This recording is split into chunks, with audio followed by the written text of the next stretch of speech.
Hi Pisces! Welcome po sa ating channel at ito ay inyong Daily Gabay Tarot Reading for August 3, 2024. Please be reminded kung naka-resonate kayo, comment down. Kung hindi kayo naka-resonate, ibigay nyo po sa iba kasi general reading po ito. This is for you Pisces ngayong August 3, 2024.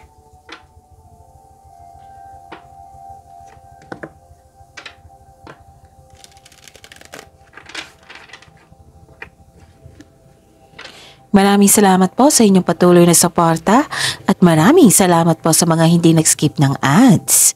Gamitin ang reading na ito bilang gabay lamang.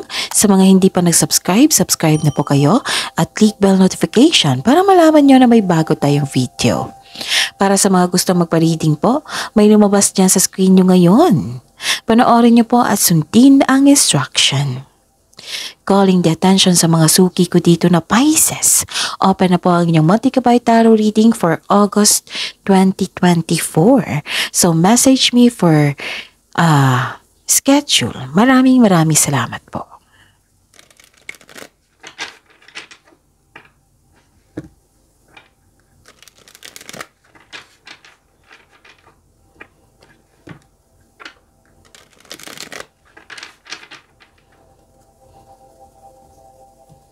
Para po ito sa inyo Pisces ngayong August 3, 2024. Spirits Guide, mga ganap po ngayong August 3, 2024 para po kay Pisces. I need 3 cards po.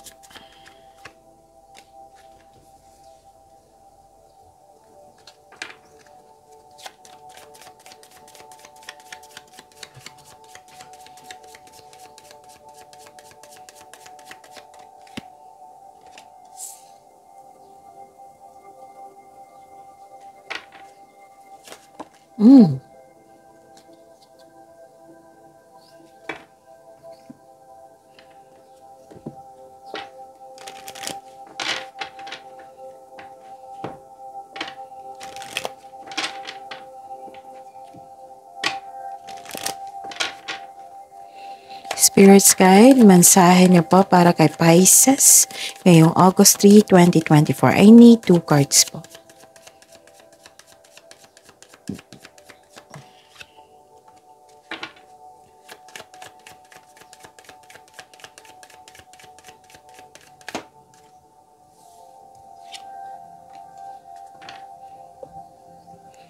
Okay. Pisces, ngayong August 3, 2024. Nakikita ko dito na humingi ka ng advice sa isang wiser. Pwedeng mentor mo ito, advisor. Pwede din amo mo ito or boss. Tapos itong nag-uusap kayo pwedeng nag-uusap kayo sa inyong amo ngayon or boss sa araw na ito regarding sa inyong finances, sa inyong career, sa nakikita ko dito, ito siya, nagbigay siya ng authority sa inyo. At isa din siya sa dahilan na bumalik yung kumpiyansa mo, yung confidence mo na you're taking an action with courage. Kasi may nagbigay sa inyo ng authority, inspiration, motivation. Okay? Okay. Kasi nakikita ko dito na humingi ka ng advice. Pwedeng mother figure ito ha. Kasi may nakita ko dito na mother figure. Pwedeng humingi ka ng advice kasi you felt discontent. Yung hindi kayo kontento. Yung hindi kayo sure sa inyong plano. Yung down kayo. Ganon. Okay? So, this is nagbigay sa inyo ng wisdom message, advice. Tapos nakikita ko dito na mag-ingat kayo sa isang tao na may masamang intensyon sa inyo. Pisces. Nang dahil sa kanya ha, nag-overthink kayo. Yung nakikita ko kasi dito na may masama siyang intensyon sa inyo. O sa career and money to, rivalry ito. Kung itong taong ito ay isang tuso, at ano tawag dito? Tuso at huwag kayong magbigay ng tiwala sa kanya. Kasi may masama talaga siyang intensyon. At saka hindi siya totoo sa kanyang sarili at hindi siya totoo sa inyo. Kung sa love life ito, third party concern ito. Okay? Basta may nakita kong pagsisinungaling dito pagtatraidor. Oo. So, pwede din itong sa love life, diba? Kung sa love life ito, pwede din temptation ito. Pwedeng seduction. Pwedeng concern ito sa inyo or concern nyo sa isang tao. Nang siyang dahilan nag-overthink kayo. Nahihirapan kayo. You felt fear. Nakaramdam kayo ng takot. Nagkaroon ng disconnection, misunderstanding sa isang tao. Kaya ka humingi ng advice. Okay? Kaya pala may lumabas dito na put boundaries sa toxic traits. Kasi may nakita ko dito ng toxic traits Humanity's destructive traits. Okay? Distraction dito. So, sabi po ng card niyo po dito, kailangan niyo po daw na put boundaries. Okay? Tapos, seek clarity din. Alamin ang katotohanan. Seek clarity. Yun yung sabi ng card niyo po.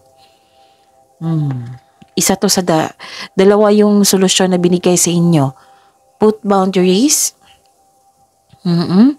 Tapos, seek clarity. Okay?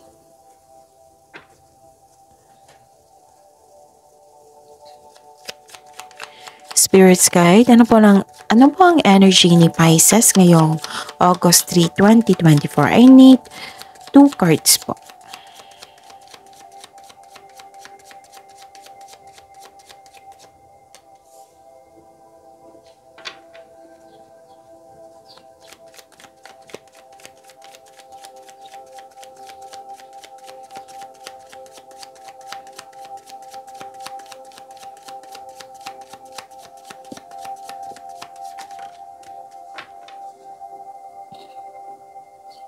Okay. This is a daily reminder para hindi kayo maguluhan, malito, para hindi nyo makalimutan. Panoorin nyo po yung last 4 days Gabay Tarot reading nyo po. For example, napanood nyo ito ngayong August 3, 2024. Panoorin nyo po yung August 2, August 1, July 31, 30. Kahit weekly man yan, kahit monthly man yan, basta sunod-sunod yung date. Okay? Kung may narinig kayo or nakitang repeating message, kailangan nyo po iyan bigyan ng atensyon. Kung maaari po, bigyan nyo po ng solusyon at aksyon. Again, calling the attention sa mga suki ko dito na Pisces. Open na po ang inyong Monthly Gabay Tarot reading for August 2024. Pwedeng nakafocus sa career and money, pwedeng general reading na may kasamang love reading po. So, message po ako for schedule. Maraming salamat po. And by the way, Pisces, napanood nyo na ba yung Monthly Gabay Tarot reading nyo at yung last week yun dalawang video yun for August 2024. Yung isa is nakafocus sa career and money, yung isa is general na may love reading. Tapos, i-check nyo po yung Wednesday upload po, Wednesday video nyo na that is your August 1 to 15, 2024. So, panoorin nyo po, okay? Maraming salamat po. Kamusta ang energy ni Pisces? Ang ganda nito. Ang ganda. Kasi palagay kayo dito palagay kayo ngayong araw. May contentment. This is wealth and generosity. Ganda, Pisces. Baka nga may lumabas dito na isang traidor kasi naiinggit sa inyo kasi palagay na kayo sa inyong buhay. Masahan kayo. Mahusay sa buhay. Mahilig kayong magbigay ng tulong lalo na sa pinansyal. Some of you nasa posisyon or may negosyo. Pisces, nakikita ko dito yung financial stability. So, may offer din sa inyo na leadership role. So, make what I meant is may offer sa inyo na leadership role. At, okay. Pagtaas ng tagumpay ito Kaya may wealth, may financial stability. Pagtaas ng tagumpay ito, Pisces. Katatagan din. Katatagan ay nasa iyong kamay na. Tagumpay sa pananalapi at katatagan ay nasa iyong kamay na.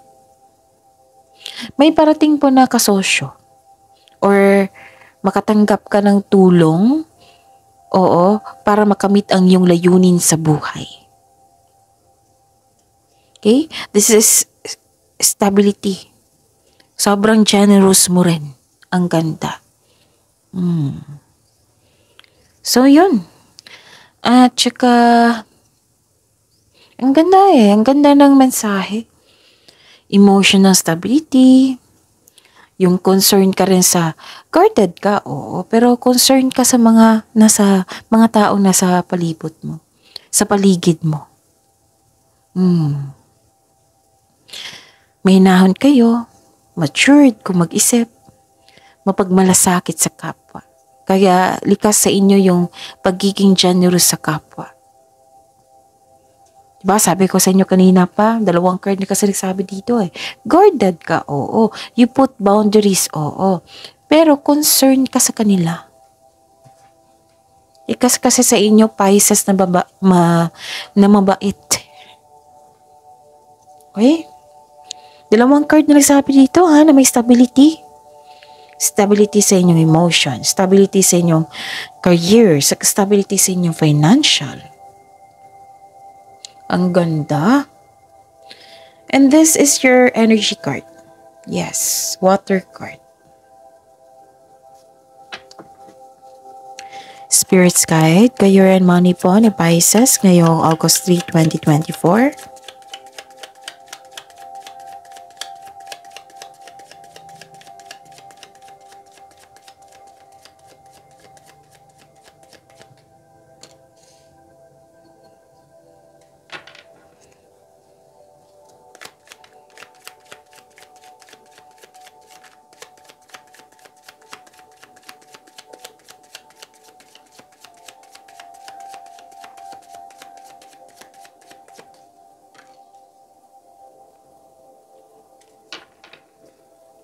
So this is your career and money. Some of you nagkaroon ng business travel dito.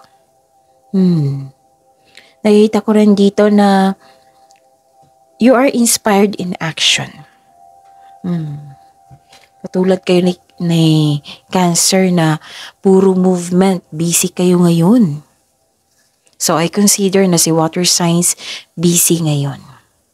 Ang ganda nito kasi nagkaroon ng direction, momentum, focus kayo sa inyong gawain, sa inyong career and money. Nagkaroon ng concentration. Okay? Perseverance. Some of you umuwi ng successful. Sabi ko sa inyo kanina na may travel talaga. You are moving forward to the next level. You use your intuition to guide you to the next phases of your life with confidence. Ang sabi po ng card niyo po dito, Pisces, to achieve a success in career and money, kailangan mong mag-focus, comes with determination and clear intention. May go signal po dito. Now, this is the time to create a concrete business plan. Okay? Focus ito pagpaplano. So, yung lagi kong sinasabi sa inyo, araw-araw. Hindi ako mapapagod nito mag-remind sa inyo. Kasi, lumabas din dito na kung gagawa kayo ng malaking desisyon, kailangan ng konkretong plano. Para tuloy-tuloy na yan. Kasama pa yung confidence, courage. So, ito. Sabi po ng card dito, makinig kayo sa inyong intuition kasi yan yung magdadala sa inyo. Magka-guide sa inyo patungo sa success sa buhay. You have success in the face of difficulty. Nacha-challenge kayo dito Sobrang busy nyo. Okay? And nakikita ko dito, Pisces, na nagkaroon po ng moving on. Diba? Ang ganda ng reading. Ang ganda ng reading, Pisces. Tunay. Kasi nagkaroon ng moving on, silver linings, tinutulungan mo yung sarili mo. This is a hope sign, naka-move on ka na sa lahat ng unos na nagdaan.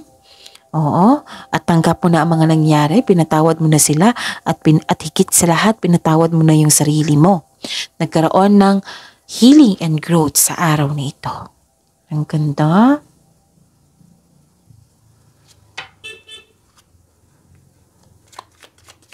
Spirit's Guide, Love Life, Self-Love, Partnership, and Romance ni Pisces ngayong August 3, 2024.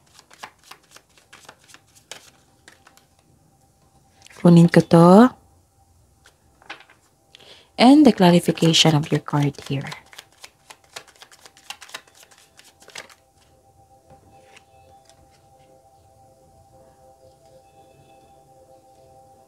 Okay. By the way, maraming salamat po sa patuloy na tiwala at suporta sa ating channel. Maraming salamat din po sa mga hindi nag-skip ng ads. May lumabas dyan sa screen nyo ngayon, panoorin nyo po at kung gusto nyo po iyan, sundin ang instruction, okay? May nangyari po. This is Love Life, Self-Love, Partnership, and Romance ha. May nangyari, in-ignore nyo po. Sabi po ng card po dito, wag nyo po daw i-ignore kasi baka lalaki po ito. Lumaki. Kung may naulit na problema, parang umiiwas kayo dito eh. Ayaw nyo siguro ng gulo. Ayaw nyo ng stress. Yes, that is valid.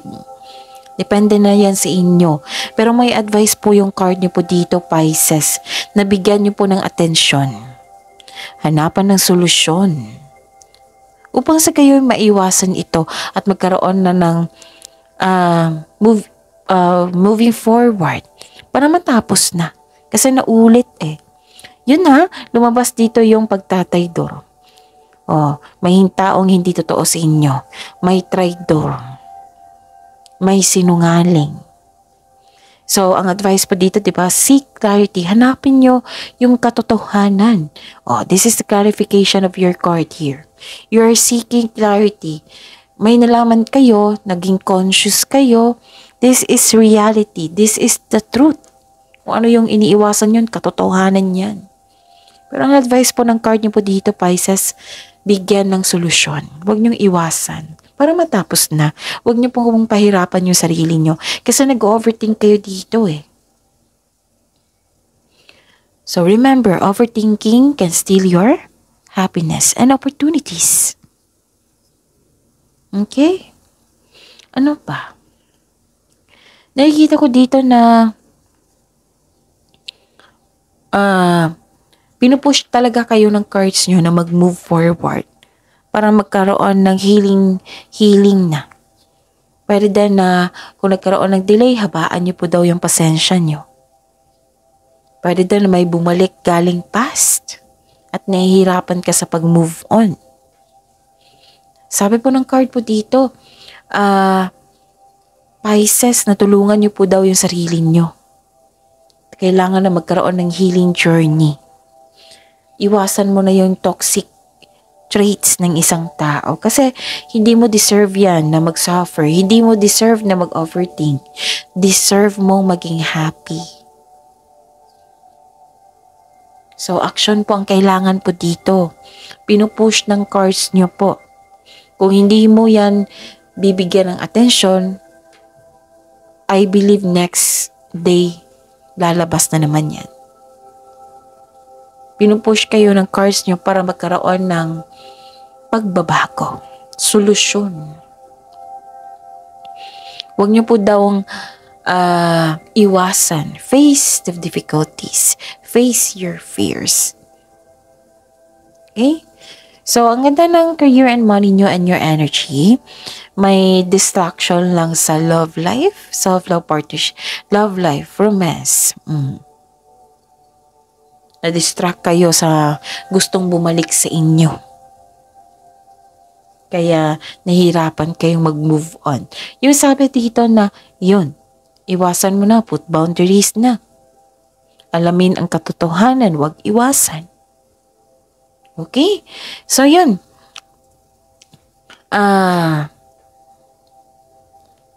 positive affirmation. Please be reminded, positive affirmation attract positivity, attract blessings para tuloy-tuloy yung pasok, okay? So yun, Pisces. See you tomorrow. Please like, subscribe, and click the button for notification para updated po kayo sa daily tarot reading natin. Maraming salamat po.